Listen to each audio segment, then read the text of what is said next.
Hello friends, आप सब लोगों का स्वागत है हमारे यूट्यूब चैनल कविंदर भैया पर। तो आज हम देखेंगे कक्षा 7 का दीक्षा हिंदी यूपी बोर्ड का पाठ 19।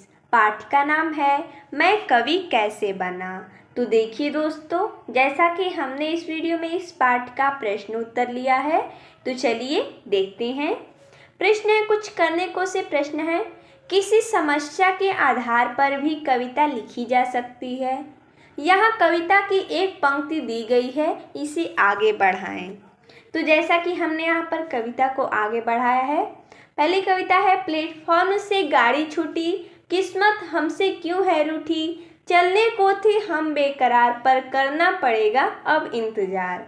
और दूसरा है, हम सब राही एक डगर के, आगे बढ़ते जाए मिलकर, एक हमारी मंजिल प्यारे, चलो साथ साथ पहुँचे मंजिल पर। तो जैसा कि इसमें एक एक लाइन दिया गया था और इसी कविता को हमें आगे बढ़ाना था, तो जैसा कि हमने यहाँ पर बनाया है।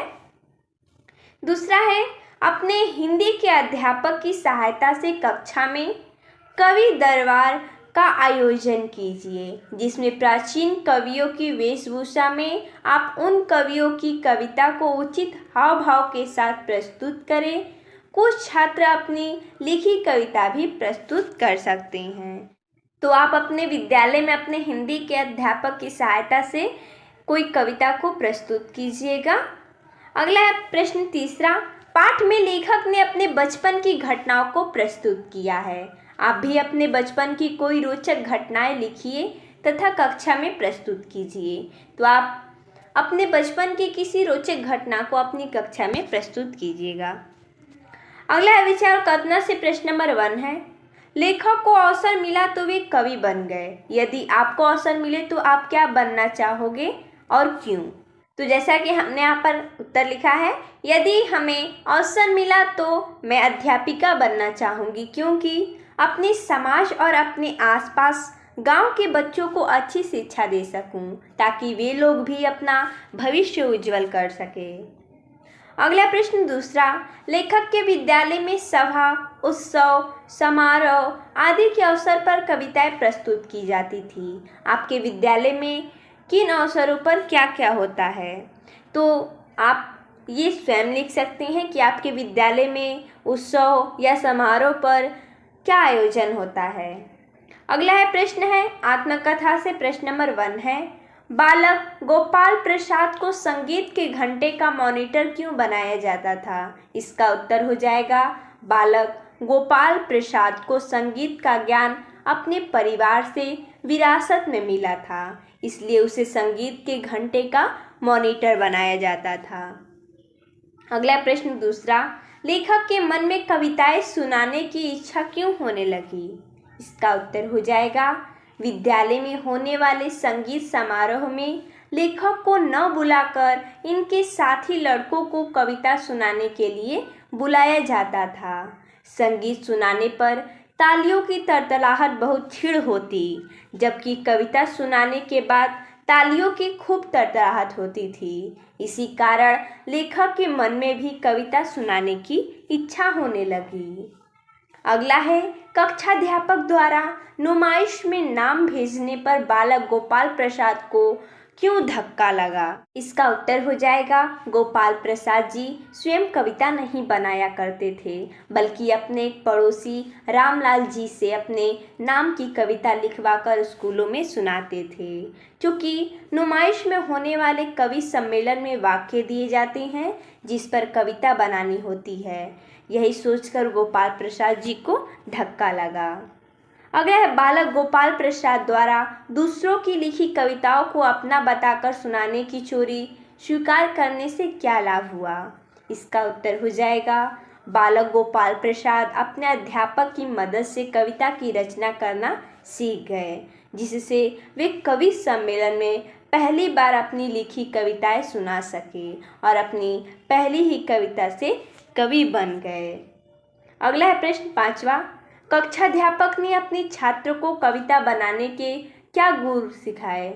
इसका उत्तर हो जाएगा, कक्षाध्यापक ने छात्र को बतलाया कि कविता में 4 पंक्तियाँ होती हैं और प्रत्येक पंक्ति में 31 अक्षर होती हैं।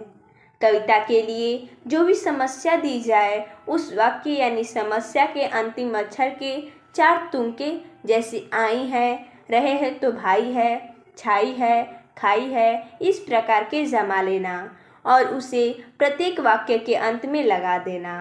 कविता तैयार हो जाएगी। अगला प्रश्न है, बालक गोपाल प्रसाद की समस्या पूर्ति को सुनकर श्रोताओं में क्या प्रतिक्रिया हुई? इसका उत्तर हो जाएगा सभी श्रोता प्रशंसा और आश्चर्य से बालक गोपाल प्रसाद को देखने लगे। हेडमास्टर मुकुल बिहारी लाल जी ने बालक को दौड़कर गोदी में उठा लिया और जनता ने उनके कवि होने की घोषणा कर दी। अगला है भाषा की बात से।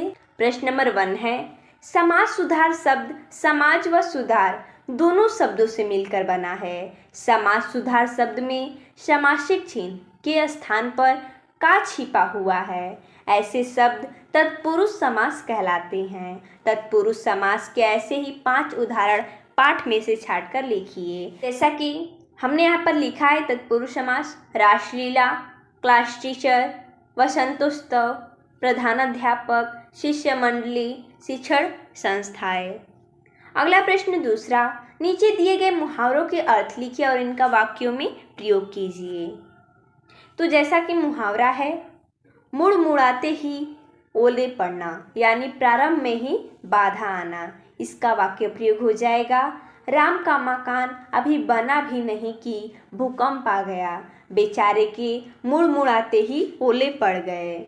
अगला है काठ मार जाना, यानी हतप्रभ हो जाना।